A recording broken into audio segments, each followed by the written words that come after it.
Is there anything I can do for you two? I'm afraid that Wangsheng funeral parlor isn't in the best state to receive guests. We've come to see Zhongli. Could you please tell him we're here? Unfortunately, Zhongli isn't here at the moment. It seems he went to Northland Bank. Doesn't the Northland Bank belong to the Fatui? Last time we saw Zhongli was before we went to the Golden House. Do you think he doesn't know about the attack on Liyue? Visiting the Fatui at a time like this could only mean more trouble. We had better go and make sure that everything is okay.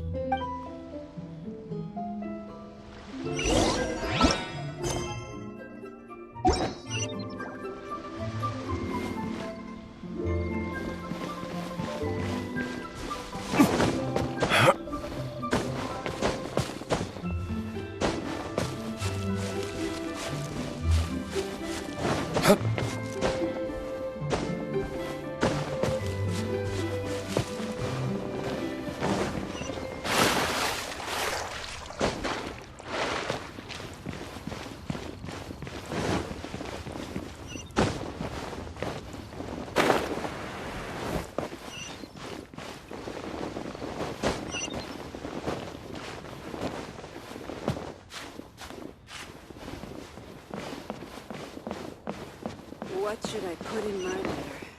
Feel free to take a look around.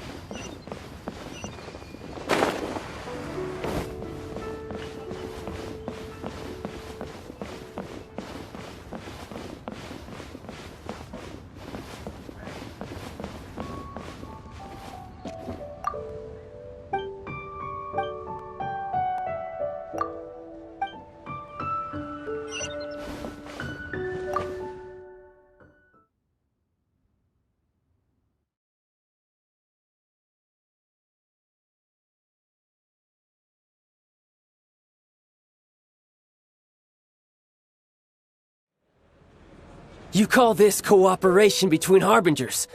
Cooperation involves communication, you know. Don't take it to heart, child. Besides, aren't you happy that you got to skip the formalities and bring chaos to the land? I'm sure you must have enjoyed that. Oh, it seems that some of your friends have arrived. Hey, it's Zhongli and Child. And you! You're also one of the Harbingers? It's you two. I believe we've met once before. In the city of Bards, was it? I'm glad you still remember my name. Ah, right. I imagine that it must have been rather hard to forget watching helplessly as something precious was snatched away from your friend. Well, if it isn't you two. This is our first time seeing each other since Liyue was nearly wiped off the map. This is certainly a bit awkward, wouldn't you say? Paimon knew that we should never have trusted a Fatui Harbinger. Oh, now don't say that. Sure, I may have misled you, but I never had anything against you personally. Besides, I thought we were getting along quite well together, didn't you? Except for that little tussle we had at the end. Nothing personal. We just have different views, that's all. Of course, you may very well hold this against me, but that's up to you. The real deceivers here are Senora and Zhongli. Curse them for leading me on. So actually, I think... Stop wasting time, child. There'll be plenty of time to chat once I'm through here. You remember the agreement, Morax. Now, if you would be so kind. The Gnosis, please. What in the world are you talking about? The contract is fulfilled. That which thou seeketh is now bestowed unto thee. For my promise is solid as stone.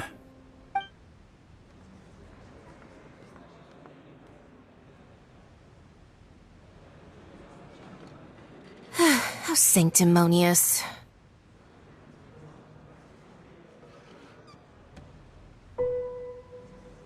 What?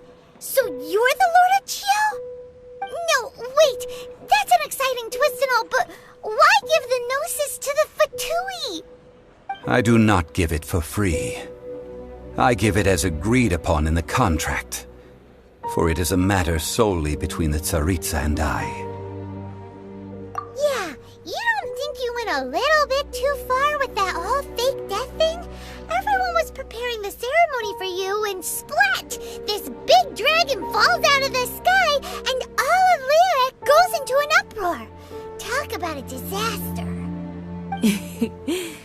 Gathering all the forces that had been bubbling behind the scenes, and then stirring them together in a pot that was bound to boil over. That's what he wanted to see, am I right? Wait, what? Perhaps it's best that I explain. As you know, I've dwelt upon this world for more than 6,000 years. I witnessed the founding of Liyue, together with the Adepti 3,700 years ago. Even boulders that can withstand whirlpools will erode with the passing of time.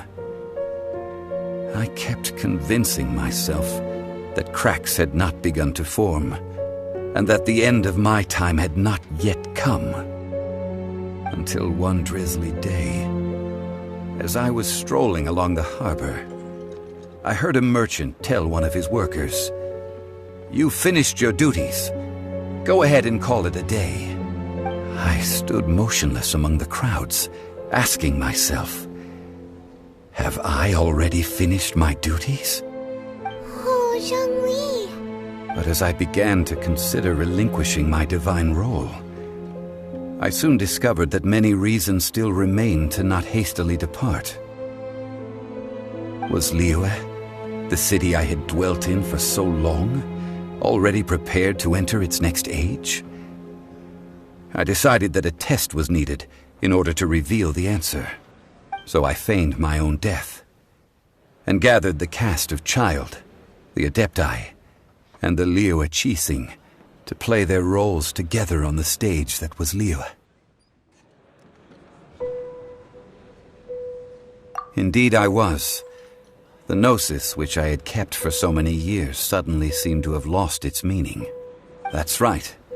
Which is why I continued to safeguard the gnosis until now.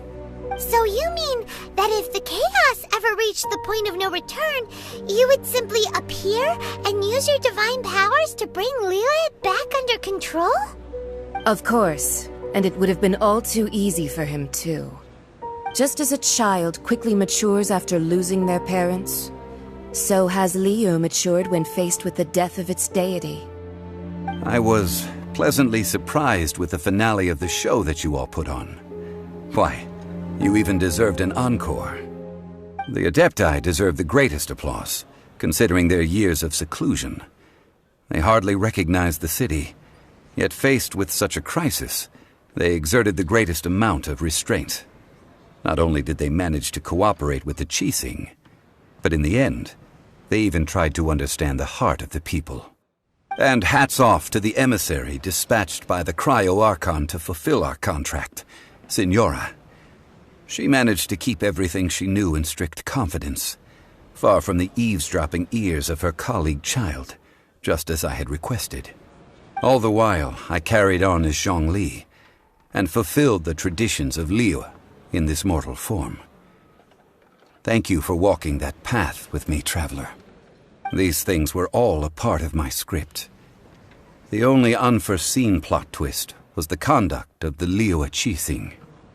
I had expected them to do no more than the Adepti, to come to the defense of Liyue.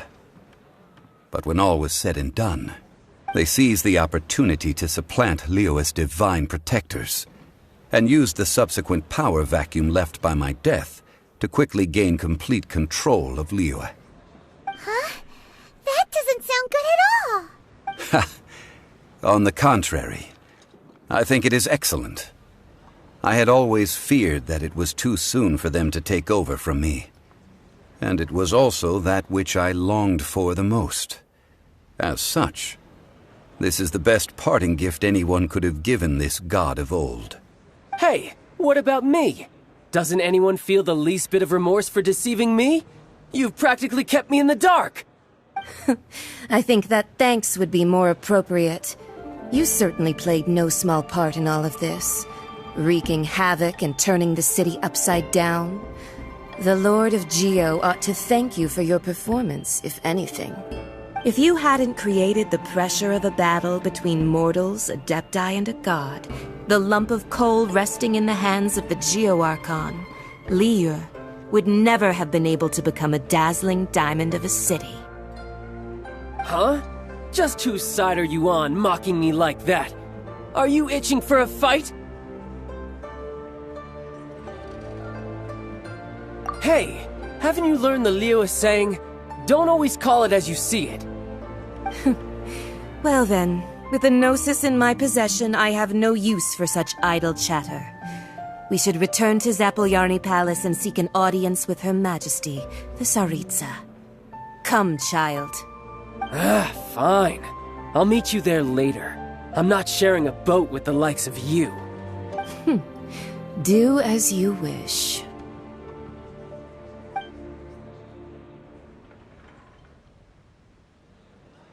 Now then, is there anything else you wish to ask me?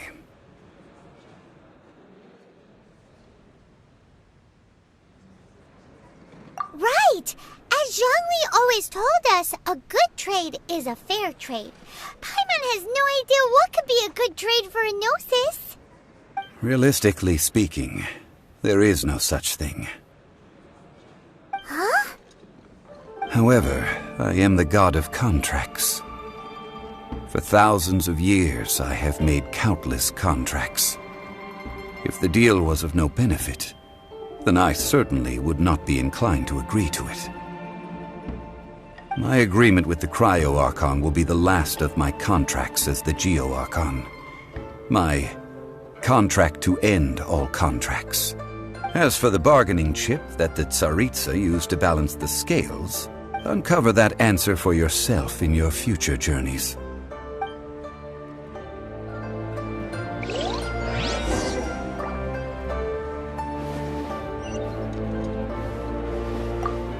Paimon can't absorb so much information at once.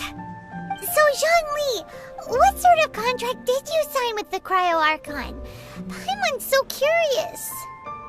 One of the clauses of our contract was not to divulge any of its contents. You're so petty.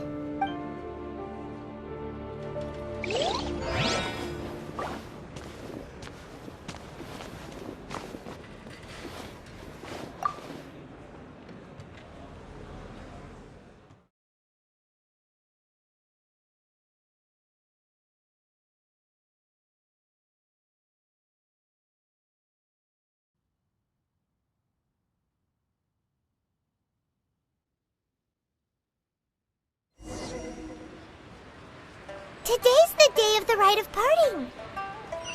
Although the star of the show is fake, we've spent so much time trying to organize it, it would be a real shame not to go there now.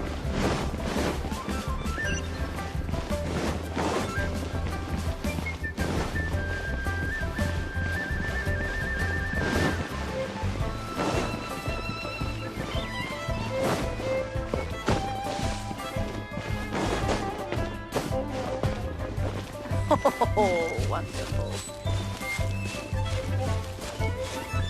Oh, well, since we're going through with this rite of parting, I guess it means that those rumors hit the nail on the head.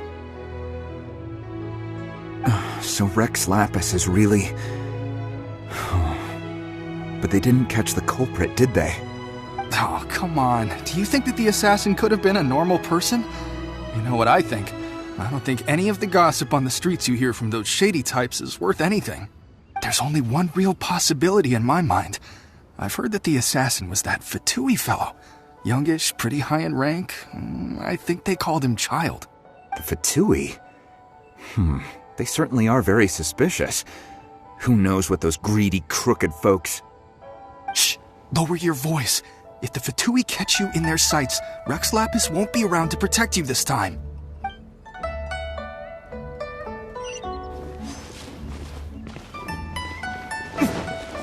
You know that god from the ocean couldn't have just shown up out of nowhere. I mean, it's been 2,000 years since Rex Lapis subdued it. Yes, and to think that this happened right on the heels of the incident with Rex Lapis, too. Say, do you think the person who assassinated our lord and released that evil god might have been one and the same? Now that you mention it, that's very possible. Yes, it's very possible indeed. I mean, it all fits together. That person must have colluded with the evil god to harm Rex Lapis. Oh, still, what sort of supernatural prowess must this person possess to be able to do such things? I have never heard of such a person in all my years. Ah, forget it. Guessing's no use to us. Look, the Millilith over there looks like he's about to make an announcement. Let's hear what the Ministry of Civil Affairs has to say first.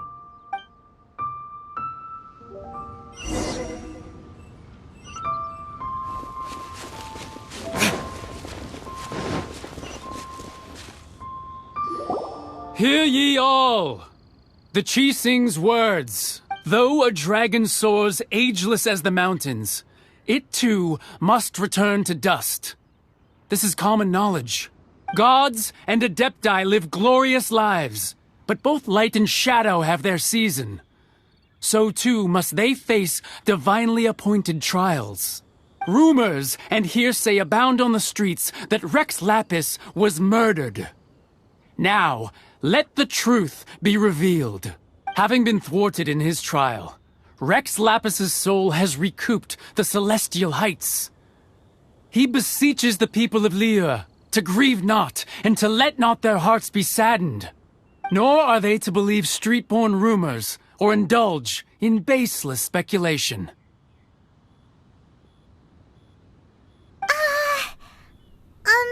Paimon needs a translation on what the Qixing's announcement said.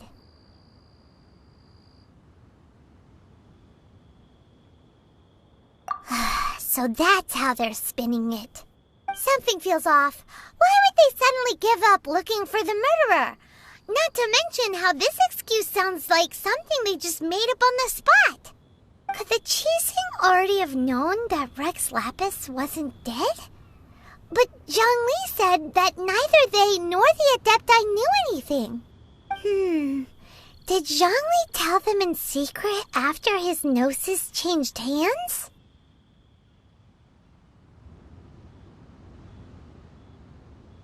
Exactly, right? Ooh, seems like the rite of parting has been going on for a while now. Let's go have a look.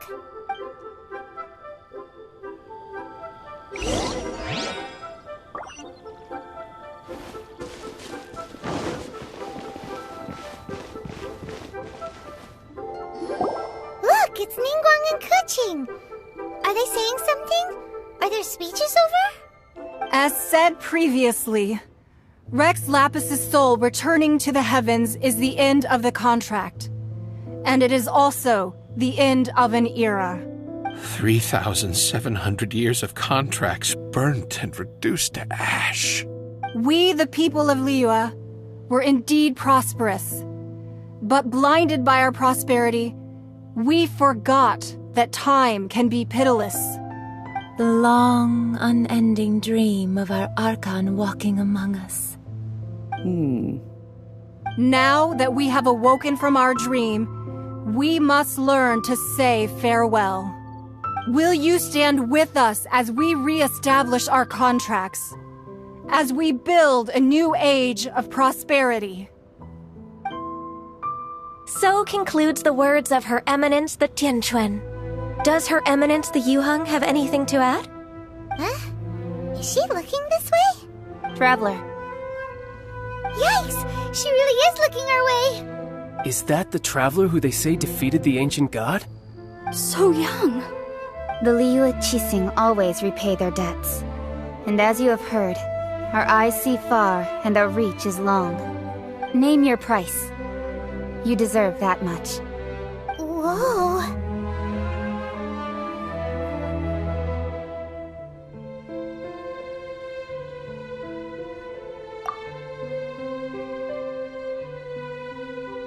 Well, could you help me put up some missing person posters?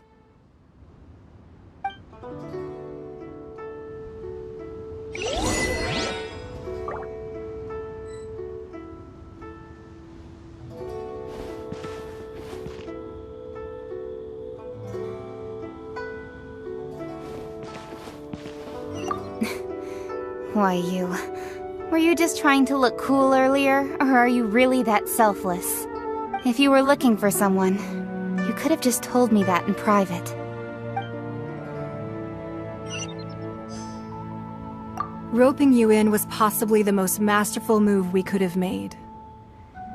I believe that future generations will say so too when our deeds come up for their review. The cleanup of the premises, managing the crowds as they exit, making an account of the rite. There's much that remains to be done. I didn't miss anything, did I?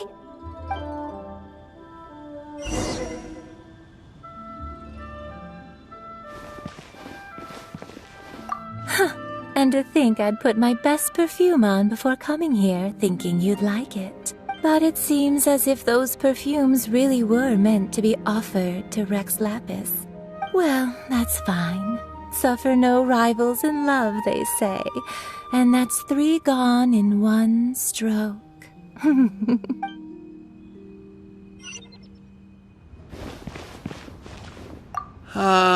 Rex Lapis. Now that I think about it, if everyone's of the same mind as me, perhaps mementos for Rex Lapis might be the best short-term business opportunity.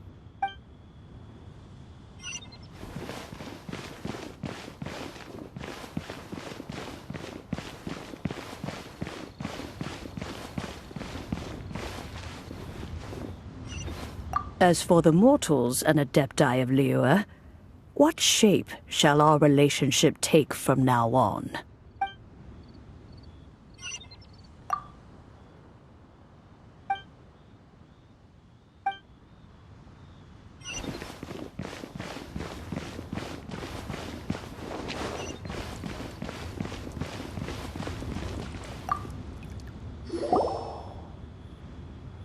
Hey, Zhongli! Look at this. Everyone in Liyue is caught up in their emotions, thinking that they'll never see Rex Lapis again. And here you are looking all relaxed.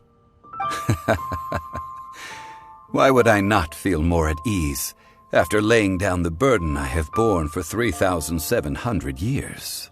Right, if the two of you can spare the time, I should treat you to a meal at the Xinye kiosk.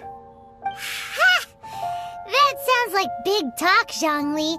Paimon might have believed you if you were treating us to some third-round knockout, but you'd have to pay out your nose just to stand inside Xinye kiosk. Are you sure you can afford it? You're right. I do like the Mora. As the Rex Lapis Morax, I can easily create Mora. But since I have chosen to walk this earth as the mortal Zhongli, I should abide by the same rules that mortals do. When I was journeying with you, though I still had the Gnosis in hand, I knew that I must soon retire from my role as an Archon, so I had to rehearse a little for my new life. Oh, no wonder! Paimon gets it now. You didn't look at the price tags when we were spending because you've never had to. But since you weren't used to not being able to just make more Mora as and when you wanted to, you had to try becoming a parasite to society who lives off of other people's credit. Well, we were only spending Fatui money. You don't have to say it like that. In the City of Commerce, we do not merely exchange money or goods. We also exchange knowledge, memories, and foresight, as well as positions, roles, and lives. The Archon Morax could never experience life as the true mortal Zhongli could, no matter how many times he descended to be with his people. I must thank you for that. I will treasure the memories that I made as Zhongli, traveling the streets of Liyue with you. That is true. But there is no journey that does not end. No meetings without partings. Paimon thinks that we should make a move and continue our search for the 7. I fear that continuing your journey may be difficult. The nation that neighbors Liyue by sea, Inazuma, is presently closed.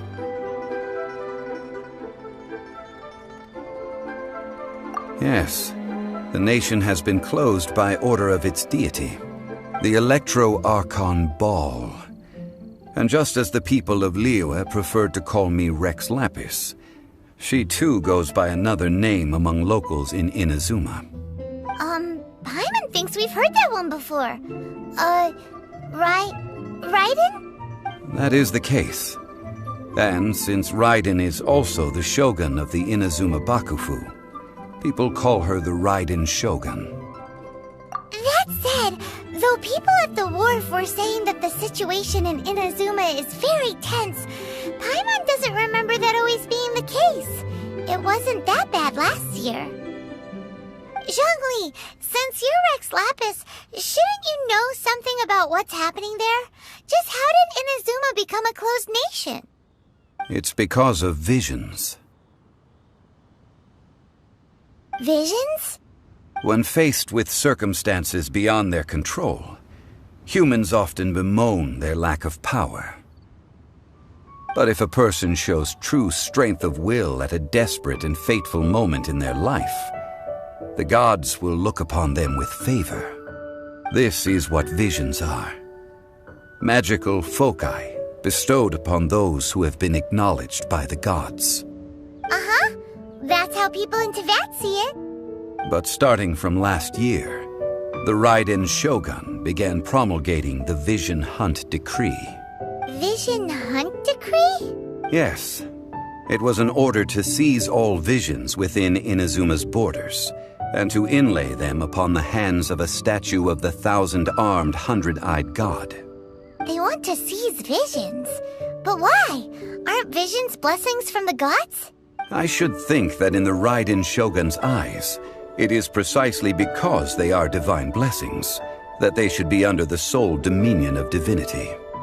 Whoa, that's harsh. The Animo Archon is the god of freedom, and the Geo Archon is the god of contracts. For her part, the Raiden Shogun is the god of eternity. It seems as though she has finally decided to eliminate any unstable elements that could pose a threat to her eternal realm. The fact that even I, the oldest of the seven, have now passed away, will only strengthen her resolve to pursue eternity.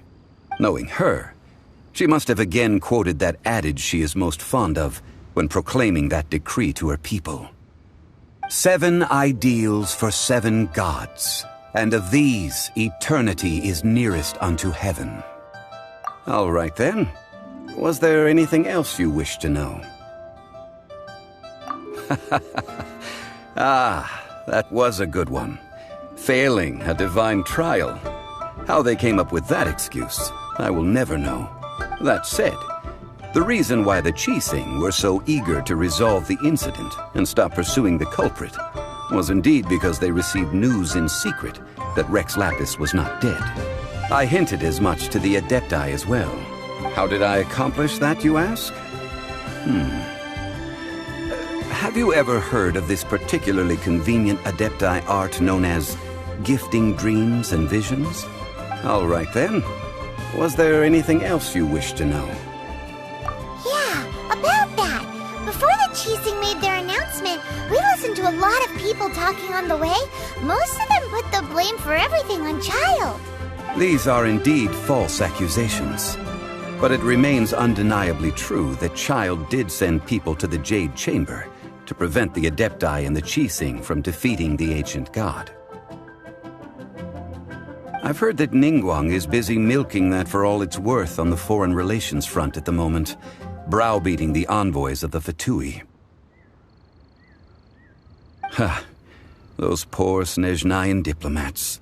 If it were not for Child's exalted position as a harbinger, I'm certain that they would have shifted all the blame to him and called for his dismissal by now. All right then. Was there anything else you wish to know? The time of the Adepti has long passed. If even the Liyue Qixing don't want to face that truth, then what future is there for Liyue? Kuching is absolutely right in saying this.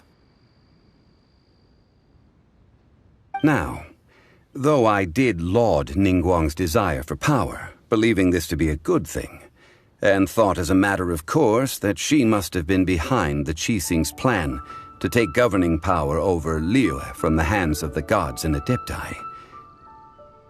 Could the original person who brought up the idea of seizing power have been... All right then. Was there anything else you wish to know? That's right. Zhongli, now that you don't have your gnosis, what's going to happen to all the Mora in Teyvat? Since Morax is dead, are they all just gonna disappear? Also, isn't the Golden House the only mint in the entire continent? Will it even continue to work? The Mora present now will not vanish. But the Golden House will indeed have to cease operations for a lengthy period of time, since creating Mora requires the use of the Geo-Archon's power. This is terrible! We're all about to run out of Mora! The world is coming to an end! Yes, this is indeed a major issue from a financial standpoint. Well, I suppose we'll just leave such troublesome matters to the Liyue Qixing to debate. Then, did you at least set some private funds aside for yourself? Oh, a private fund. This does seem like a good, logical, common-sense idea. It's a shame. What's a shame? It's a shame that I didn't think of it at the time. All right then. Was there anything else you wish to know? Well then, I suppose you'll have to find a way to get inside this closed nation. Have patience. I suspect that some serendipity must first come into play.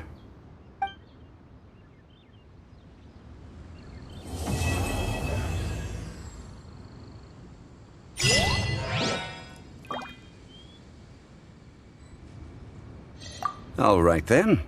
Well then, I suppose...